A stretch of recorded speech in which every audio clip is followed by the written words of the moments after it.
In the name of the Father, and the Son, and the Holy Spirit, one God, Amen. Through the grace of God, we will study today chapter 6 from the first letter of St. Paul to the Corinthians. As we said before, the church at Corinth had many problems. And St. Paul dealt with the problem of division and contention among the believers in chapter 1, 2, 3, and 4. Then he dealt with another problem, which is sexual immorality, in chapter 5. And now chapter 6, St. Paul actually will deal with two problems. Number one, going to court for settling cases. And number two, how we use our freedom in Christ. St. Paul found that Christian brothers used to take their brothers to court among the heathen, among the Gentiles, before the non-believers. So, in the first half of this chapter, from verse 1 to 11, he explained to them how wrong it is to take my brother to court to be judged before the non-believers. Then the other part of the chapter, he spoke about our freedom in Christ and how this freedom should not be opportunity for immorality. And he explained that our bodies belong to the Lord and the Holy Spirit dwells in us. So if our body belongs to the Lord and the Holy Spirit dwells in me, then I must glorify God in my body and in my spirit. So let's start reading verse by verse. Verse 1. Dare any of you, having a matter against another, go to law before the unrighteous, and not before the saints?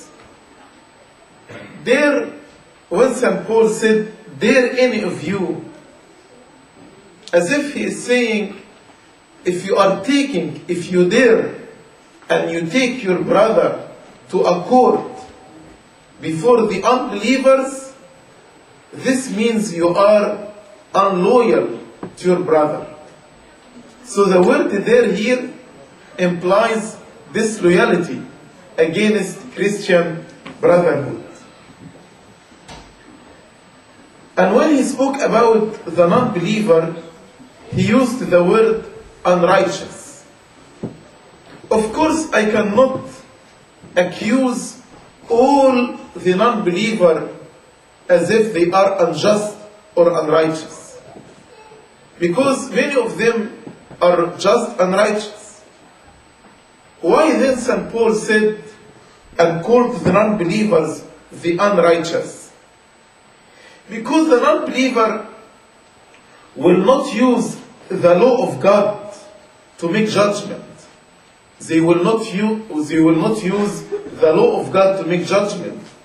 They may use civil law, for example. That's why St. Paul considered that any judgment not according to the law of God is considered unrighteousness. Any judgment not according to the law of God is considered unrighteousness. That's why we Christians, because we regard God as the only source of justice, that's why we should not take our brethren to courts to be judged according to any law other than the law of God. That's why he called the non-believers the unrighteous and called the believer the saints when he said, "Dare any of you having a matter against another go to law before the unrighteous and not before the saints?" Who are the saints? The saints are the believers who decide and judge the smaller matter of the world according to the law of God, and also in a friendly manner, because all of us are members in the same body, the body of Christ. So St. Paul actually exposed this mistake that in the church of Corinth, people are taking one another before the unbeliever for judgment. Then he started to give why this is considered wrong. He gave many reasons. Verse 2. Do you not know that the saints will judge the world? St. Paul is referring to what the Lord Jesus Christ said to the 12 disciples, that you will be seated on 12 thrones and you will judge the 12 tribes of Israel. So, according to what's written in Matthew chapter 25, verse 41, and Matthew 19, verse 29, actually, we will be assistant to Christ in judging the world. So St. Paul is saying, do you not know that the saints will judge the world? And if the world will be judged by you, by the believers, are you unworthy to judge the smallest matters? So all the matters of our earthly life is considered nothing, are considered nothing if you compare them with the heavenly issues. So if we will judge the world with Christ in the judgment day, definitely we can make judgment in the smallest matters pertaining to this world. Another reason, verse 3, do you not know that we shall judge angels? So St. Paul is saying, you will not only judge people, but also you will judge angels. It's clear here, he is speaking about the fallen angels, the bad angels, Satan and all his soldiers. As we read in the book of Jude, or the epistle of Jude, that God kept the angels to the day of judgment. So the angels, the bad angels, the fallen angels will be judged. And how we judge them? Actually, by us believing in Christ and conducting righteous life, this in itself will be judgment to the fallen angels, who are spirit, not weak like us, but they couldn't keep their status and they rebelled against God. So he's telling them, do you not know that we shall judge angels? How much more things that pertain to this life? So, if we are going to judge angels, and if we are going to judge the world, then when there is a matter here, actually we should judge in it, instead of taking one another to the court. Verse 4. If then you have judgment, if there is an issue, and you need to take it to the court, St. Paul is saying, instead of taking it to the court before the non-believers, what you need to do, if then you have judgment concerning things pertaining to this life, earthly things, do you appoint those who are least esteemed by the church to judge?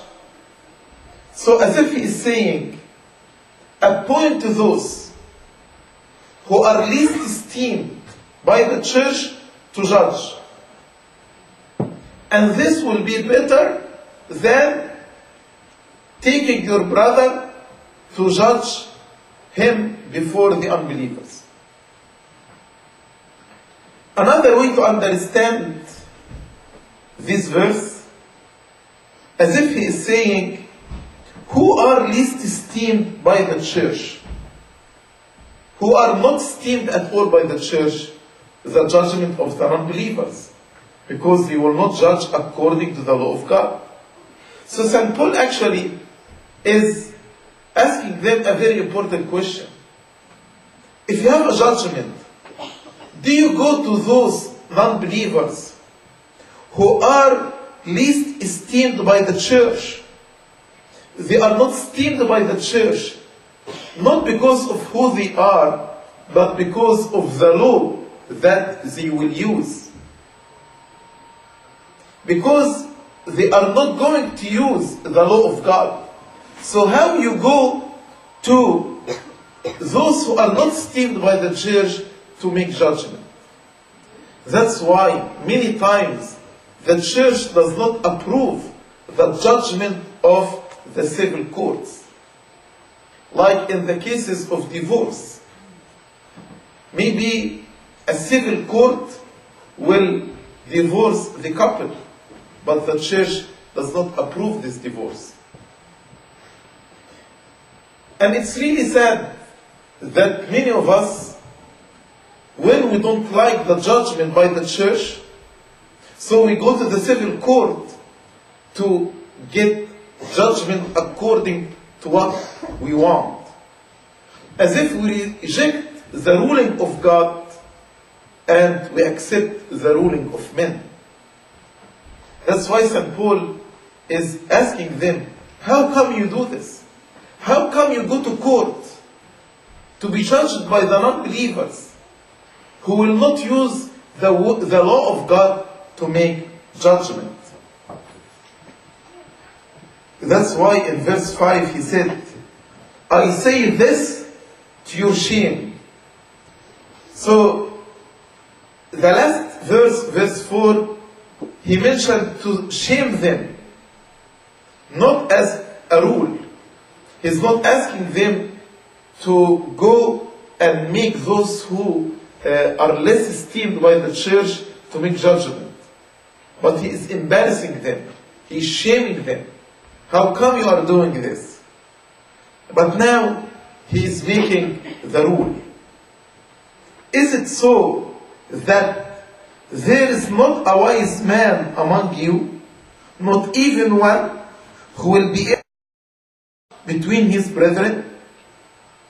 St. Paul saying, if you are taking your brother to be judged before the non-believers, as if you are saying, in our assembly of the believers, in our churches, we don't have one wise man to make judgment or to settle disputes among the brethren. But this implies that if we have judgment, we need actually to go to those who are wise and prudent, and they are capable of settling differences among people. If then you have judgment, I say this to shame you, is it so that there is not a wise man among you, not even one, who will be able to judge between his brethren? But brother goes to law against brother, and then before unbelievers. St. Paul again said, it's very sad. It grieves my heart when I see a brother taking his brother to be judged before the unbelievers and go to the law. Verse 7. Now therefore, it is already an utter failure for you that you go to law against one another. So St. Paul is saying, just the idea, the concept of taking your brother to the court to be judged by the unbelievers, this is utterly failure. It is not acceptable. It's not acceptable at all to take your brother for smallest matters of the earth, to take your brother to the court. And St. Paul said, it is better for you to accept wrong or to let yourself be cheated than taking your brother to a court. That's what he said in verse 7. Why do you not rather accept wrong? Why do you not rather let yourselves be cheated? So, it is a fault to go to law courts at all. It is not acceptable behavior from the Christian to go to court, to take your brother to a court.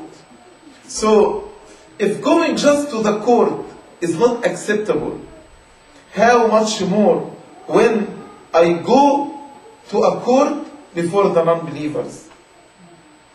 So, again, the concept of taking my brother to a court is not acceptable.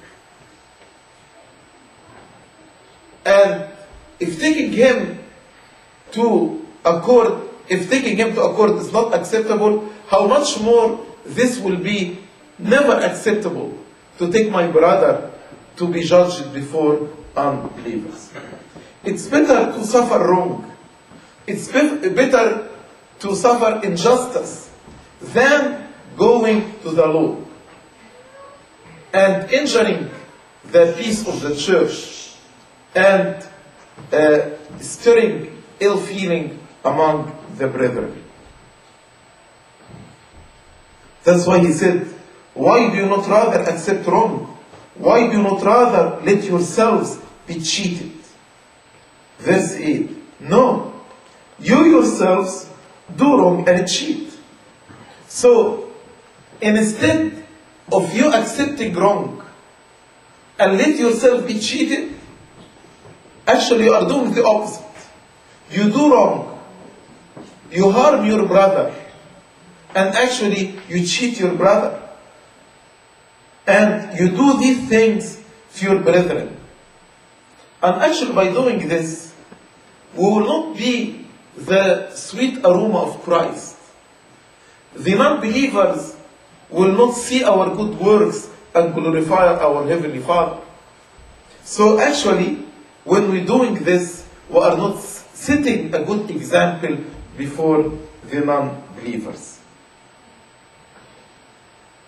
Verse 9. Do you not know that the unrighteous will not inherit the kingdom of God? So St. Paul is saying, the unrighteous will not inherit the kingdom of God. So how come I take my brother to be judged before the unrighteous? And if I do wrong to my brother, and actually if I cheat my brother, then me myself, I am unrighteous. Maybe I can win some position or some money here on earth, but I will not win the eternal inheritance. I will lose my eternal inheritance, because the unrighteous will not inherit the kingdom of God. So St. Paul is saying, if a settlement is required, we should refer the case not to unbelieving judges, but to a wise man within the church. And actually, in our diocese, when there is a dispute between brethren, many times we make a committee from wise people who are godly and also have experience in the issue at hand, and we try to make the settlement in the church instead of going to the courts, following the teaching of St. Paul.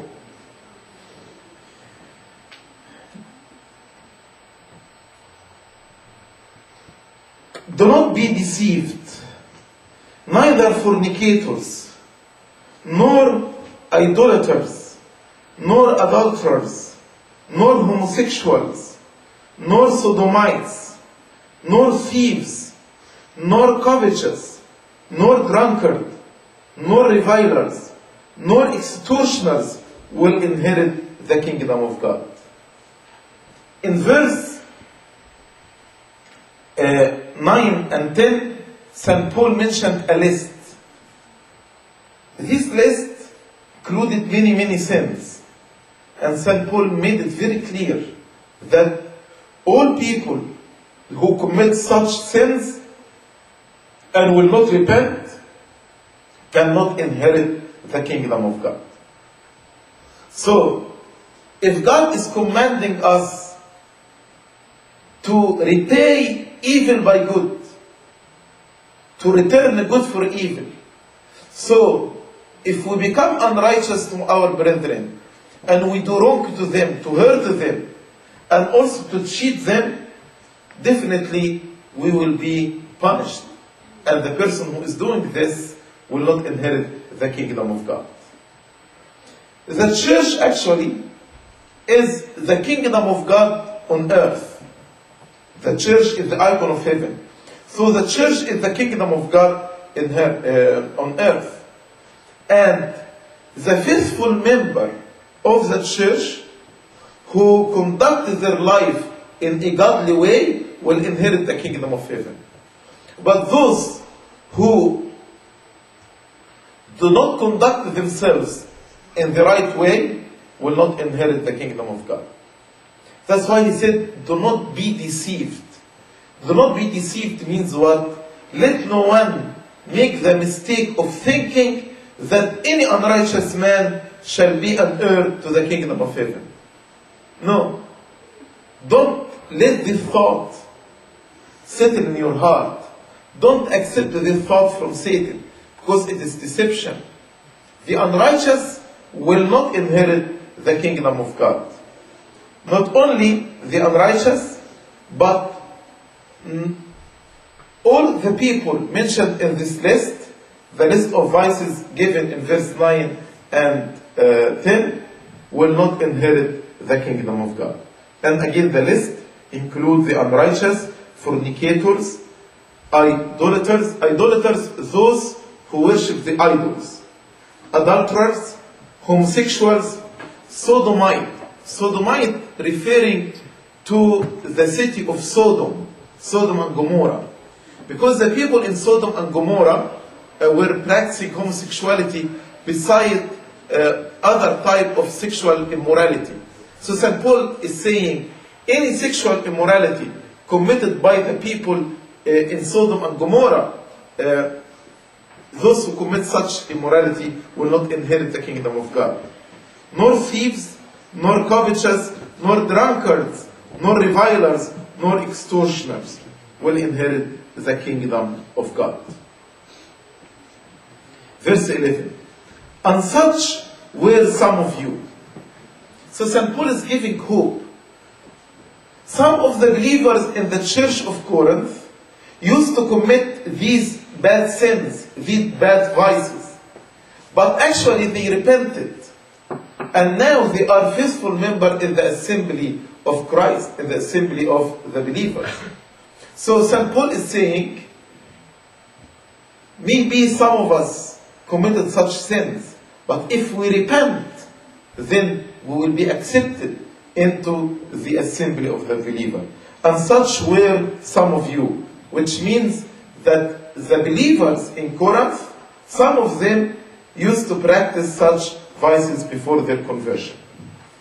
But you were washed, but you were sanctified, but you were justified in the name of the Lord Jesus and by the Spirit of our God. St. Paul is mentioning here three things. You were washed, you were sanctified, you were justified. These three things, the washing, sanctification, justification, were done in the name of the Lord Jesus Christ and by the power of the Holy Spirit. That's why he said, in the name of the Lord Jesus and by the Spirit of our God. Washing, I'm sure it's very clear, referring to what? To baptism. You are washed. So in baptism, actually, We are washed from our sins. We are born again, and our sins are washed. Like Hananiah said to Paul, be baptized and wash your sins. And maybe Paul, when he heard Hananiah telling him, be baptized and wash your sins, that's why he is using the same expression. But you were washed through baptism. You were sanctified. The word sanctification means consecrated. You were set apart to God, belonging to God. And here he is referring to the confirmation. After baptism, you are anointed by the holy oil Mayrun. And by this anointment, you are consecrated to Christ. Like when we consecrate the altar. How we consecrate the altar? We anoint the altar with Mayrun. So when Abuna anoints me with Mayrun, as if he is sanctifying me. He is consecrating me. He's setting me apart for God. So when he said sanctification, he's referring to the second sacrament, which is the chrismation or confirmation. And in this sacrament, the Holy Spirit dwells in me and sanctifies me. And that's how I become sanctified. Means now I am belonging to Christ. I am consecrated, dedicated for Christ. And the third word, justified. You are justified. How we are justified? Justified means my sins are blotted out. And now I am counted righteous before Christ. When I stand before Christ, Christ perceives me as righteous. How my sins are washed? We read in the letter of St. John, the blood of Jesus Christ purifies me from every sin. Usually justification is done by the blood. So the blood in the Old Testament is used to sprinkle the blood on the people, to purify them. So now the blood of Jesus was sprinkled on me. How? Actually, this is the third sacrament, which is communion. When I partake of the body and the blood of our Lord Jesus Christ, I become justified. I am counted righteous before Christ. Because now, the blood of Christ is on me, and the blood of Jesus Christ purifies me from every sin. So when you said you were washed, that's baptism, sanctified, that's chrismation, and justified, he referring here to communion. Our sins are forgiven, as we say in the confession, given for us for salvation, remission of sins, and eternal life to those who partake of him. And all these work, justification, sanctification, and washing are done in the name of by the power of the Holy Spirit. That's why he said, in the name of the Lord Jesus and by the Spirit of our God. So this part from verse 1 to 11, St. Paul discussed the issue of suing my brethren or my brother before the courts of the unbelievers. And St. Paul said, no, this is utterly failure. It's not right to take your brother to court in general. It's better to accept wrong, to accept injustice, than taking your brother. And if you want to take your brother to a court, then actually this has to be like a church court. And you need to appoint those who are wise in the church to settle your differences, to settle your disagreement. But you cannot go to the non-believers to make judgment. Why? Because we will judge the world. We will judge the bad angels. So if we are going to judge the world, how come we cannot judge the smallest matter of the earth? And how we allow the non-believers who are using a law different than the law of God to make judgment in our cases and in our differences. Then the second part from 12 to 20, St. Paul is speaking about their liberty and their freedom in Christ. When we speak, St. Paul speaks about the liberty and freedom in Christ, he's not speaking about things that are clearly right and wrong, good and evil. Because I cannot say now all things are lawful to me, so is it lawful for me to sin? No.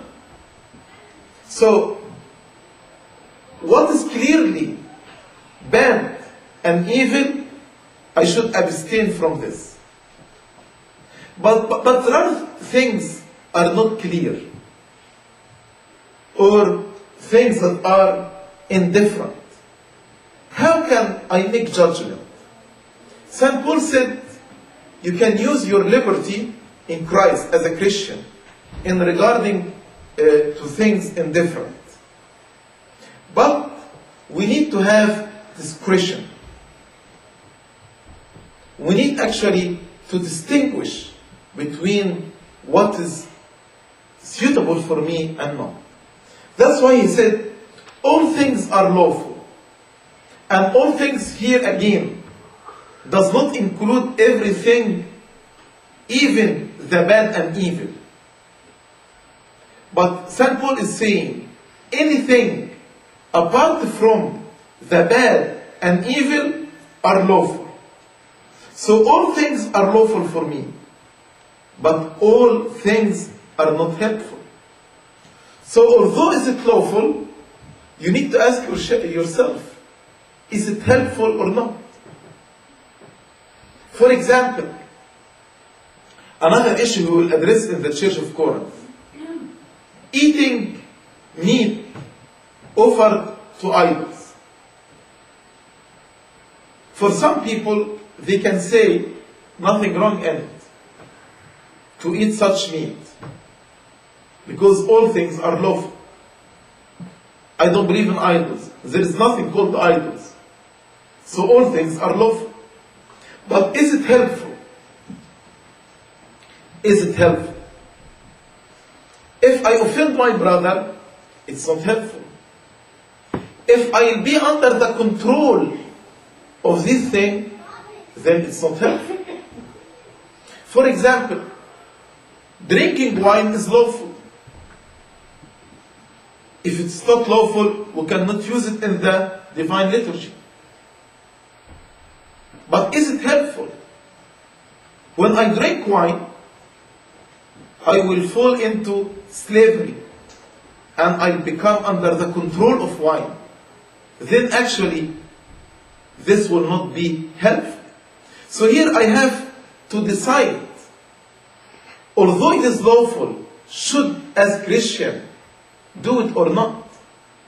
If it's not helpful, it's better not to do it. That's what St. Paul said. All things are lawful for me, but all things are not helpful. All things are lawful for me, but I will not be brought under the power of any. I will not be brought under the power of any. Many times actually, we deceive ourselves. For example, in drinking, we say, I will drink, but I will never be alcoholic. I will never be under the control of alcohol. And I want to ask a question here. Do you think that the alcoholic, when they started drinking, they had a goal to be alcoholic in 2 or 3 years? Definitely not. So when they started drinking, they said, I will never be alcoholic. But now they ended up being alcoholic. So do not be deceived. Be humble. Don't be prideful. Don't say, no, I can. It's better to be humble and to acknowledge your weakness and to say, no, I will abstain from this because maybe I will be under the power or under the control of these things. So St. Paul is saying, although all things are lawful, but all things are not helpful. For Christian must not be brought under the power of anything, of any appetite.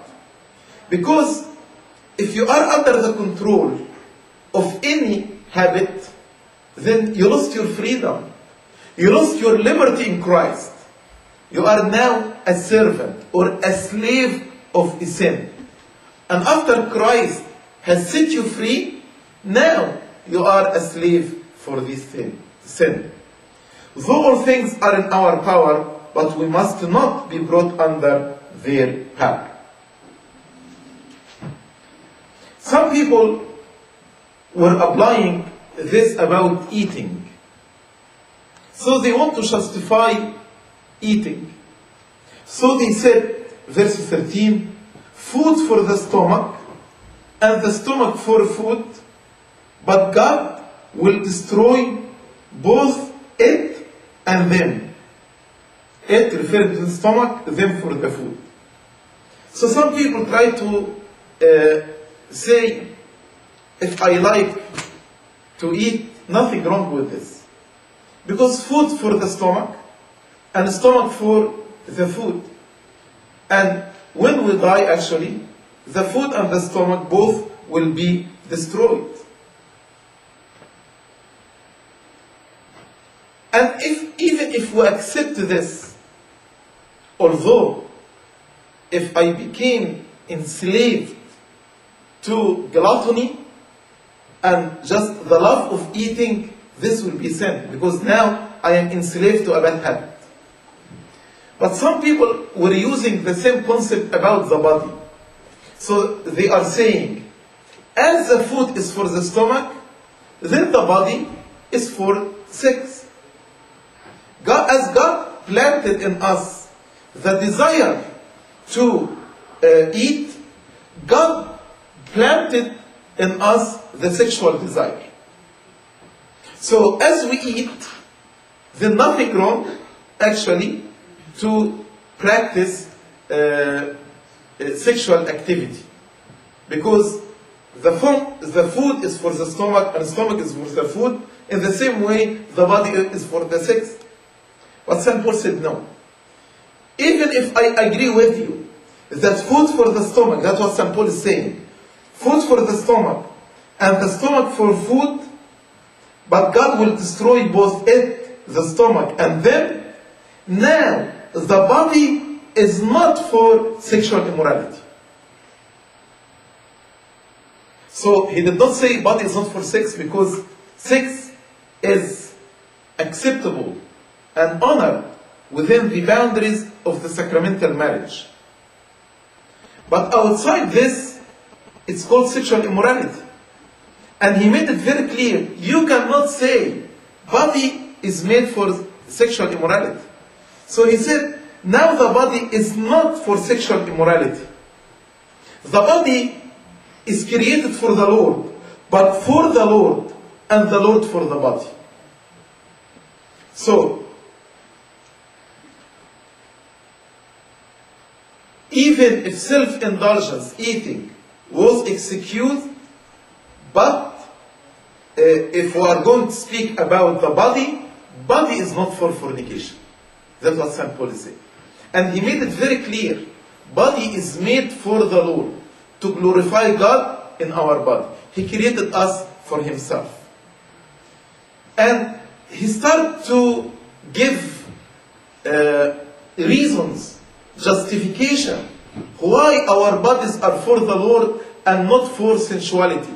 Why it is wrong to assume that our bodies are for sensuality.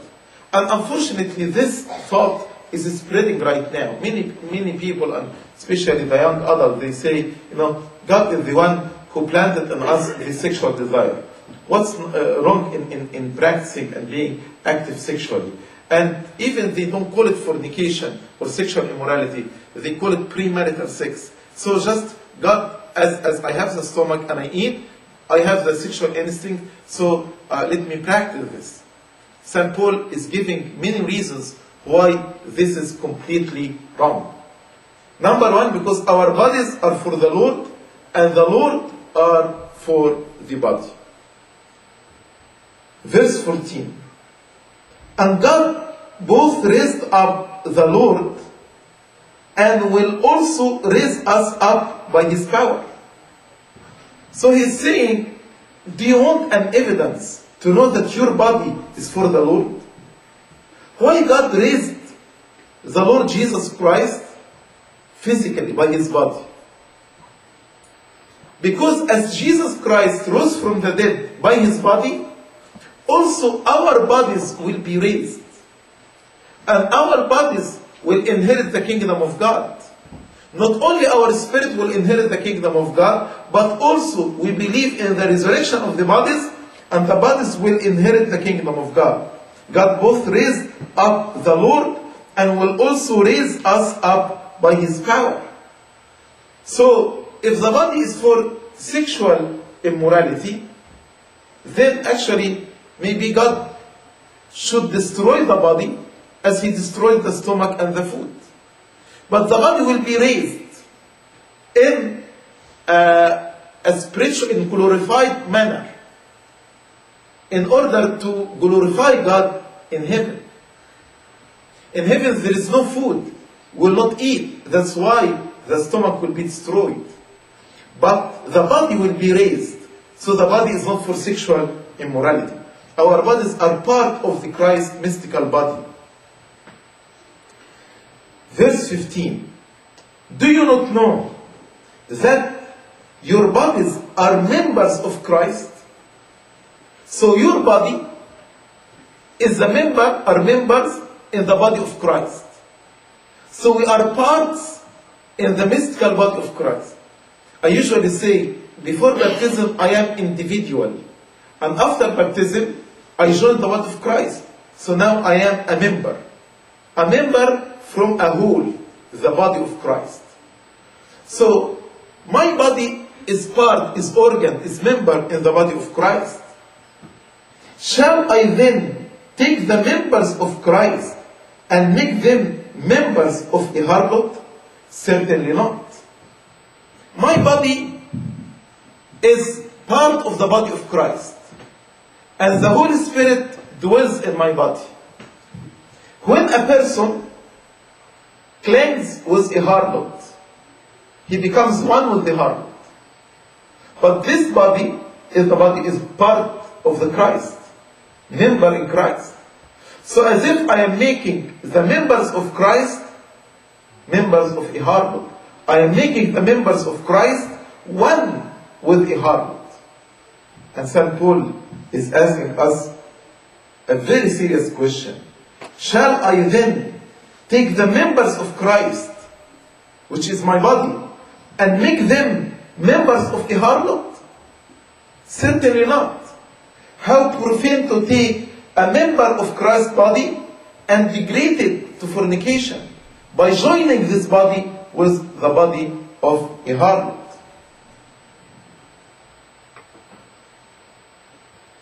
Or do you not know that he who is joined to a harlot is one body with her? In sexual immorality, the person becomes joined with the harlot. And the two shall become one, as St. Paul said, for the two, he says, shall become one flesh. So if a believer committed adultery or sexual immorality, as if he is taking the members of Christ, which is his body, and joining them to a harlot. So as if I am making the body of Christ or the members of Christ members of a harlot. So, if we understand that our bodies are members in the body of Christ, we should keep this body pure. Because keeping my body pure means I am actually glorifying the body of Christ. I am keeping the body of Christ pure. I cannot be one with a harlot and in the same time one with Christ at the same time. You cannot do this. A person cannot be one with a harlot and at the same time united by the Spirit with God. That's why he said, verse 17, but he who is joined to the Lord is one spirit with him. So, in baptism and chrismation, we are one spirit with the Lord. Once I join with the harlot, actually I separate myself from the Lord. The person cannot be with the harlot and Christ in the same time, simultaneously. So if a person chooses to be one with a harlot, he separates himself from the body of Christ. And he is using the word, the two shall become one, from Genesis chapter 2, verse 24. That's why we should understand that the bodies are not for sexual immorality.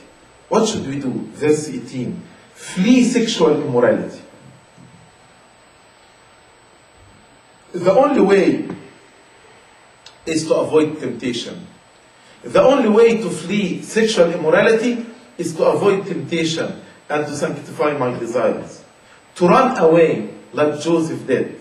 When Joseph said, how come I will commit this great wickedness and sin against God? And he ran away. He preferred to be in prison rather than defiling his body.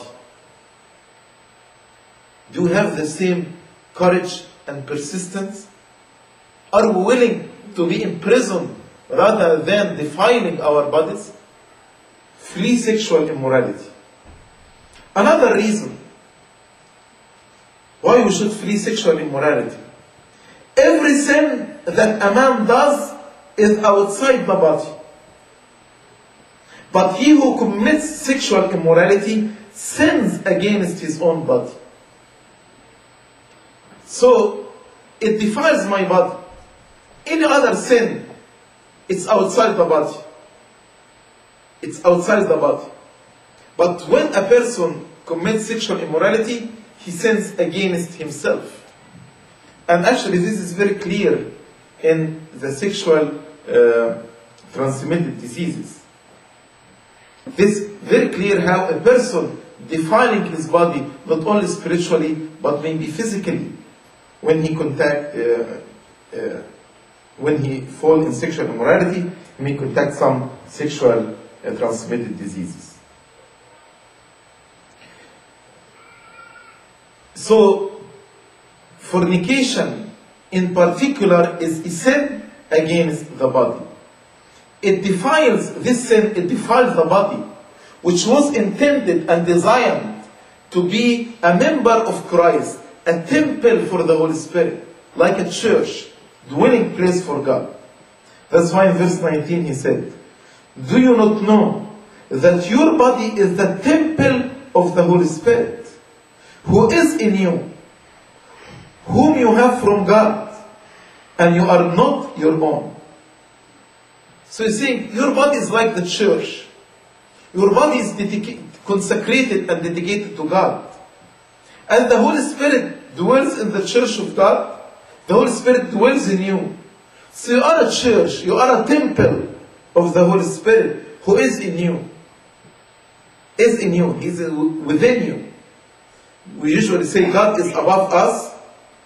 That's God the Father.